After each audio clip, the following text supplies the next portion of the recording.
तो हेलो दोस्तों, नमस्कार। फिर से आप सभी का स्वागत है हमारे एक नए पॉडकास्ट में।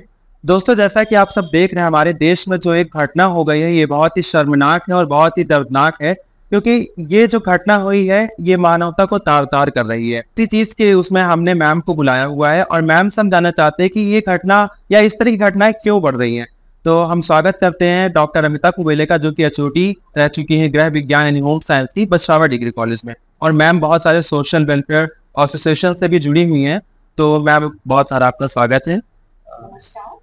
मैं आप सभी का कॉलेज करती हूँ और जिस घटना को लेकर के आज बुलाया गया है, महिलाओं के बीच में अवसर देता है, बहुत सारा काम भी करते हैं महिलाओं के लिए। इसलिए इस घटना ने सबको झिझोर कर रख दिया है। इसमें केवल महिलाएं ही नहीं आहत हुई है, पुरुष वर्ग भी बहुत ज्यादा आहत है।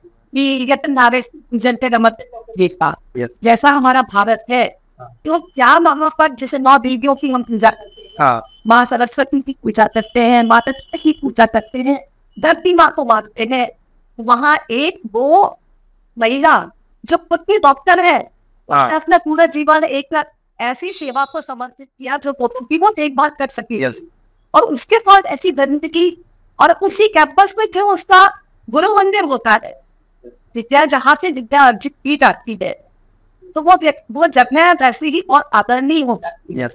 वो एक विद्यार्थी थे, किसी ने विद्यार्थी के लिए वो अपनी स्कूल को, कॉलेज को बेहद प्यार करता है। तो उसके साथ ऐसी तरह की इस घटना में सबको, पूरे समाज को रख दिया है। मैम, उसी पर हम आपसे कुछ चीजें जानना चाहते हैं। तो मैम, हम जैसे आपसे कुछ चीजों पे जानना चाहते हैं कि ये जो इतनी बड़ी घटना हो गई है, तो आपको क्या लगता है मैम, इस तरह के अपराध का, दुष्कर्म को बढ़ावा कैसे मिल रहा है समाज में?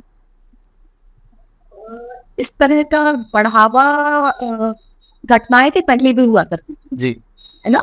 जमींदारों के टाइम से या राजाओं के टाइम से इस तरह की घटनाएं हुआ करती थी, लेकिन इतना सामने निकल के नहीं आती थी, क्योंकि लड़कियों को पहले भी चुप रहना सिखाया जाता था। समाज में होना है या कहीं बाहर नहीं निकलती थी, घटना हो गई तो वो अपने माता या बहन से पहले नहीं बता पाती थी। लेकिन अब थोड़ा सा ये हो गया है कि आपसी संबंध माता या पितरी का इस तरह का हो गया है कि कोई घटना होती है तो वो जाकर जल्दी हो जाती है, और इसलिए उस पर सब लोगों का विरोध भी बहुत जल्दी आगे लगता है। तो बढ़ावा तो नहीं करेंगे इसको, लेकिन इस तरह की घटनाएं अब ज्यादा सुनने में आ रही है। वो इसलिए कि अब पता जल्दी चल रहा है, अब पता चल रहा है, लोगों को पता चल रहा है ऐसी घटना अब इन जगह की जो मीडिया के माध्यम से पूरे में वायरल जी। एक तो जो हमारी न्यायिक प्रणाली है, यानी केस चलता है तो वो लंबे समय तक चलता रहता है। एक तो वो एक फैक्टर है ही है। दूसरा, पॉलिटिकल प्रेशर कई बार इतना ज्यादा आ जाता है, नहीं या प्रशासनिक प्रणालियां कुछ ऐसी होती है, सामाजिक प्रणालियां, दोष चाहे इनको कह लीजिए, इस तरह के होते हैं कि बच्चों के अंदर वो भय नहीं रह गया है। जो भय एक होना चाहिए, जैसे दूसरे कंट्री में यदि कोई छोटी सी घटना होती है तो वो बहुत कठोर एक्शन लेते हैं। पहले हम लोग के अंदर भय हुआ करता था कि चाहिए गलती करके आए तो पापा बहुत तोड़ाई करेंगे, बहुत मारेंगे उसको। मार का खौफ जो रहता था बच्चे के अंदर, तो वो उससे कोई भी गलत काम, छोटा सा भी काम होता था, तो वो जैसे मान लो किसी दूसरे की बच्ची की कॉपी लेकर के जाना, गलती से पापा ने देख लिया कि किसी कॉपी बिना पूछे लेकर के आए तो कठोर दंड मिलता था। किसी के पैसे चुरा लेगा, छोटी छोटी सी बातों को तो कठोर दंड मिलता था। अब वो भय बच्चों के अंदर से कम हो गया है, और जब तक कि इंसान के अंदर भय नहीं होगा तो तब तक कि वो कोई भी गलत काम करने से कभी घबराएगा। उसको लगेगा कि ये तो निकल जाएगा, क्या होगा, केस होगा, पेरेंट्स हमारे छुड़ा देंगे। तो वो पॉप के होना बहुत जरूरी है, और इसमें सबको कठोर होना चाहिए। शासन को भी कठोर होना चाहिए कि कोई भी पॉलिटिकल व्यक्ति हो, चाहे कोई भी सामाजिक प्रतिष्ठा का व्यक्ति हो, यदि उसके परिवार से कोई गलत काम हुआ है तो उसको कठोर से कठोर दंड मिलना चाहिए न्यायिक व्यवस्था के तहत। है ना, जैसे बीच में किसी ने प्रश्न किया था पर हम लोगों से कि क्या उसको वो आदमी को क्या करना चाहिए, जो इसका दुष्कर्मी था, इसके क्या करना चाहिए, क्या इसको समाज के हाथ में फेंक देना चाहिए, वो लोग मार करके उसको खत्म कर दें, या। लेकिन मुझे जैसी मेरी सोच है कि न्यायिक व्यवस्था को व्यक्ति के हाथ में नहीं देना चाहिए। न्यायिक व्यवस्था को इनके हिसाब से करना चाहिए। प्रोसेस जरूर पास प्रोसेस होती है ऐसी जो सोचने की शायद है उनकी प्रोसेस को जल्दी, ताकि लोग रिजल्ट चाहते हैं कि अब क्या हो रहा है। हर व्यक्ति चाह रहा है कि उसको सजा मिलना चाहिए, अब क्या हो रहा है, अब क्या हो रहा है, इसको जल्दी उसकी जो व्यवस्था है उसकी जल्दी करना चाहिए। जल्दी कहा शासन प्रशासन को भी कठोर एक्शन लेना चाहिए। हाँ, कठोर होगा। कोई भी हो जी, यदि उसने दुष्कर्म किया है तो उसको बचाने के बजाय उसको करना चाहिए, ताकि लोगों का विश्वास हमारे शासन पे बने, हमारे प्रशासन पे बने, हमारी न्याय व्यवस्था पे बने और समाज का ढांचा एक सुंदर तरीके से चले। अगर दंड जल्दी होगा तो भय जल्दी आएगा। भय जल्दी आएगा, नहीं ऐसा नहीं, ऐसा करने ये सही कहा। और भय यदि जल्दी आएगा तो लोग कोई भी गलत काम करने से भयभीत होंगे। जी, इस तरह का मैम हम कहें कि अपराध दुष्कर्म जो होता है इसमें माता पिता संस्कारों का कितना रोल होता है, जो इस चीज को देख करता है, जो करता है कि इसको लेकर के माता पिता को भी कलंकित करना वो ठीक नहीं है, क्योंकि हमारे भारत में ज्यादातर परिवार ऐसे हैं जिनकी संस्कार देते हैं बच्चों को जी, चाहे आधुनिक हो चाहे नहीं हो। जितने भी छोटे छोटे से भी तीज त्योहार से लेकर के बड़े त्योहार तक हम परिवार में जरूर मनाते हैं और वो सब बच्चे देखते हैं। आजकल थोड़ा सा ये हो गया कि समय की कमी हो पा रही है और माता पिता अपने बच्चे को पूरा समय नहीं दे पा रहे हैं जिसकी इनको बहुत ज्यादा जरूरत है, जो हमको देना चाहिए। तो वो और या स्कूलों का बोझ या दूसरी चीजों का बोझ मोबाइल का बढ़ते जाना, बच्चा एकाकी हो रहा है, एकल परिवार हो रहा है, क्या कर रहा क्या नहीं कर रहा। किसी उदाहरण के लिए आपको बता रही, कोई एक लड़की है, यदि मान लीजिए किसी लड़की ने उसका हाथ पकड़ा और वो स्टार्टिंग में उसका हाथ झटक देती है तो दोबारा उसका हाथ स्पर्श करने की हिम्मत किसी को कम। ये सही। तो पहली बात ये उसको इतना रिजिड होना चाहिए बच्चों को कि अगला किसी की दोबारा हिम्मत नहीं हो सकेगा। मैम हम जैसे कहें कि आजकल का जो कहने मॉडर्नाइजेशन जो बढ़ रहा है, मॉडर्न जमाना, तो इसमें बच्चों को ऐसा क्या नहीं मिल पा रहा है जो कि उनको संस्कारों से दूर कर रहा है? आधुनिकता की दौड़ में एक तो आजकल माता पिता सभी की इच्छा होती है कि बेटा बेटी दोनों आजकल एक बराबर जैसा पाते हैं, दोनों को शिक्षा भी बराबर दी जा रही है जी। लेकिन फिर भी परिवारों में कुछ थोड़ा सा तो ऐसा होता ही है, या ये कहिए कि इतनी पुरानी वो हमारी परंपराएं हैं उसको एकदम से खत्म करना मुश्किल होता है कि महिला और पुरुष दोनों यदि दोनों वर्ग हैं तो पुरुष थक करके लौट कर आता है तो थोड़ी इशारा करना चाहता है, महिला होती है तो वही किचन में जाती है, वही परिवार का काम करती है, वही बच्चों को भी देखती है। तो एक छोटी सी कुंठा एक नारी के अंदर आ जाती है कि मतलब मैं भी तो बराबर से जॉब करके आ रही हूँ, मैं भी ये तो, परंतु वो ठीक है, वो कुंठा आपसी उनकी जो भी कुछ है, पर वो समझदार है, जितना मैच्योर है। लेकिन बच्चा भी वही देखता है कि पापा आए तो पापा के लेट गए, पानी का गिलास मांगा उनने, तो वो अपनी बहन से भी वैसे ही अपेक्षाएं करता है कि तुम करो, क्योंकि तुम एक लड़की हो। कपड़े यदि धोना है माँ कहेगी यदि फैलाने तो लड़का तुरंत वो मैंने विरोध कहेगा, मैं क्यों ये कपड़े फैलाना तो लड़की होता, या पानी लाना है तो लड़की होता, मैं झाड़ू लगा तो लड़की होता है। तो ऐसा हमने एक निर्धारण कर दिया है कि ये काम लड़के करेंगे, ये काम लड़कियां करेंगी।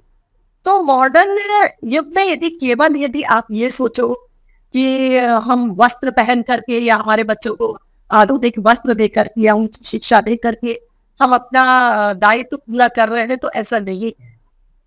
हमें अपनी सोच को उनके हिसाब से भी हमको देखना होगा और वैसा आचरण करना होगा, क्योंकि बच्चा स्टार्टिंग से वही करेगा जैसा कि वो देख रहा है। Yes ma'am. तो संस्कार तो मतलब इस माध्यम से संस्कार कोई एक ऐसा शब्द नहीं है कि हमने क्लास से पढ़ा दी कि संस्कार इसको कहते हैं और आपने सीख लिया। धीरे धीरे हमारी जो परंपराएं हैं, हमारी जो अच्छी परंपराएं वो बच्चा देखता है, वही धीरे धीरे उसमें संस्कार डेवलप हो जाता है। जैसे पहले एक हम लोगों के समय एक स्ट्रिक्ट होती थी, एक माता बहुत रिजर्व रहती थी कि इतने बजे उठना है और ये नहाना ही है, नहाने के बाद ही कुछ खाने को मिलेगा, नहा करके आई तो भगवान के दीपक लगाओ, नहीं दीपक लगाओ, 3 मिनट आप जाओ। तो ये सब आदतें माँ करती थी, हम लोग को बार बार प्रेरित करती थी, तो वो सब आदत में आ गया, वो एक तरह का हमारा संस्कार हो गया। और जब भी आप ईश्वर एक शक्ति है, आप भी मानते हैं, दिमागी मानता, हम भी मानते हैं, और आजकल धार्मिक स्थलों पर जितना युवा वर्ग जा रहा है उतना शायद बुजुर्ग नहीं जा पा रहा है। वजह जो भी हो, चाहे वो दर्शन के लिए जा रहा हो, चाहे मनोरंजन के लिए जा रहा हो, जो भी कुछ वजह, लेकिन तो प्रश्न ये उठता है कि संस्कार देना ये कोई किताबी ज्ञान नहीं है, ये हमारा व्यवहारिक ज्ञान है जो हमको प्रतिदिन आचरण में लाना है। प्रतिदिन हमको ऐसे काम करना, और ये माता पिता और परिवार के लोग ही करेंगे तभी बच्चा हो पाएगा। ऐसे नहीं, ऐसे आप सोचो कि स्कूल में हमने पढ़ा दिया कि झूठ बोलना गलत बात है और चेहरे करना बुरी बात है, तो व्यक्ति ना करे, ऐसा संभव नहीं। मैम जैसा कि अगर हम कहें कि इस तरह के अपराध को बढ़ावा देने में या पुरुषों की सोच में फिल्मी जगत का या हीरो हीरोइंस का या जो कहने हैं इस सब चीजों का कितना वो रहता है रोल? कुछ रोल तो होता ही है जी। जैसे मान लीजिए आप कहीं हैं और कोई कहीं से निकल रहा है, कोई अच्छी इश्कू का झोंका आया, तो आप तुरंत इसको आकर्षित।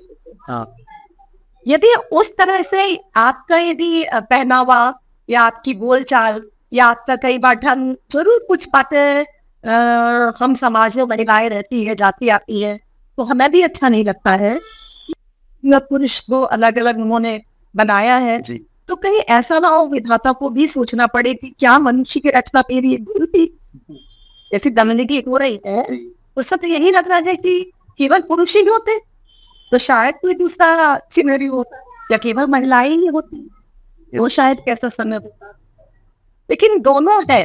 तो जो दायित्व तो हमको ऐसा लगता है कि हमारे, या जिस तरह का पहनावा या जिस तरह की चीजें, तो वो हमें उसको अपना, वो फिल्मी जगत एकदम अलग चीज है ना, वहाँ जो वाकई में पर्दे पे होता है यथार्थ जीवन में उनके साथ वैसा नहीं होता, वो केवल एक प्रेजेंटेशन है, समझ पाते, तो प्रेजेंटेशन है, इस तरह से रहना होगा। और यदि परिवार से इसको थोड़ा सपोर्ट मिलता है तो इसमें और अधिक करने की कोशिश करता है। थोड़ा सा यदि हम अपनी ही सुरक्षा यदि करें, ना हम उस चीज को ज्यादा बढ़ावा दें, तो मेरे ख्याल से ज्यादा अच्छा होगा। जैसे कि हम देखते हैं मैम कि पुराने जमाने की जो फिल्में थी, एक उसमें कल्चर होता था, है ना, और परिवार, हाँ, इसलिए कि परिवार हुआ करता था। आजकल rare case of love marriage, मतलब बड़ा जतन करना पड़ता था, और बच्चे मतलब एक बहुत अलग चीज हो जाती थी। आजकल कॉमन हो गया, कॉमन आजकल अरेंज मैरिज, अरेंज मैरिज कम हो गई है, ठीक है, हम उसका विरोध नहीं करना चाहते और करते भी नहीं जी। कि बच्चे आपस में पढ़ रहे हैं यदि साथ में, तो एक दूसरे की जरूरतों को, एक दूसरे को क्योंकि लगातार 5 वर्ष तक या 7 वर्ष तक एक दूसरे को समझते हैं, तो वो उसके पक्ष और विपक्ष दोनों को समझ पाते हैं, तो वो ज्यादा बेहतर है, बजाय इसके कि किसी अनजान व्यक्ति को हमने देखा और लाकर के तुम्हारी इससे शादी कर दी जिसके साथ तुम्हारी कोई कंपेटिबिलिटी नहीं है, फिर भी हमने कर दी इसलिए तुमको स्वीकार कर, तो वो सोच थोड़ी सी फर्क हो गई है, तो वो ठीक है।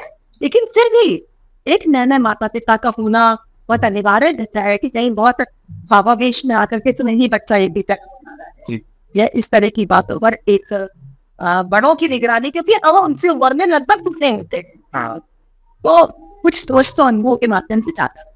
और मैम हम जाते जाते बस आपसे एक सवाल और करना चाहेंगे, आप महिला हैं, आप बता सकते हैं कि जो हमारी महिला व्यूअर्स हैं उनको किस तरीके से अपने आप में सावधानी बरतनी चाहिए, गुड टच, बैड टच या ऐसी चीजें?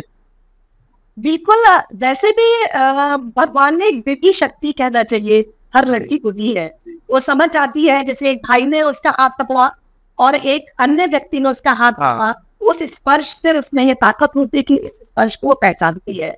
कई बार मूक इसलिए बच जाती है कि कुछ रिश्ते इस तरह के घर में भी हो जाते हैं कि वो बताने से बहुत तरह के व्यवधान आते हैं, तो वो एक भाई के कारण या विद्यालय में कभी कुछ इस तरह की घटना होती है, एक भाई के कारण वो नहीं बता पाती है। तो मेरा आग्रह बच्चियों से यही है कि कम से कम अपनी माता को अपना अंतरंग मित्र बनाए, ये रिश्ता इतना मजबूत होता है। और माता पिता से भी आग्रह है कि बच्चे को कम से कम समय दे, एकाकी परिवार हो रहा है, संयुक्त परिवार का विघटन हो रहा है, परिवार की अर्थव्यवस्था को चलाने के लिए माता पिता दोनों की जॉब करना पड़ रहा है, बच्चे की कंडीशन, उसको वो सुरक्षात्मक वातावरण नहीं मिल पा रहा है। यदि बच्चे के घर में किसी नौकर रख दिया है और यदि नौकर का कभी उसने गलत कोई संकेत देखा तो कई बार वो डर के मारे अपने पेरेंट्स को बता नहीं पाती है कि कोई गलत बात हमने देखी या ऐसे देखी मतलब सुनी या सोची।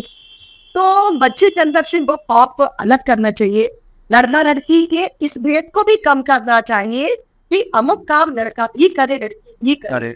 मैम बहुत बहुत शुक्रिया आपका, आपने इतनी अच्छी बातें बताई, समाज को कैसे सुधारा जाए आपने एक तरीका बताया, और ये वीडियो सब में जाएगा कि कैसे एक समाज को हम अच्छा बना सकते हैं।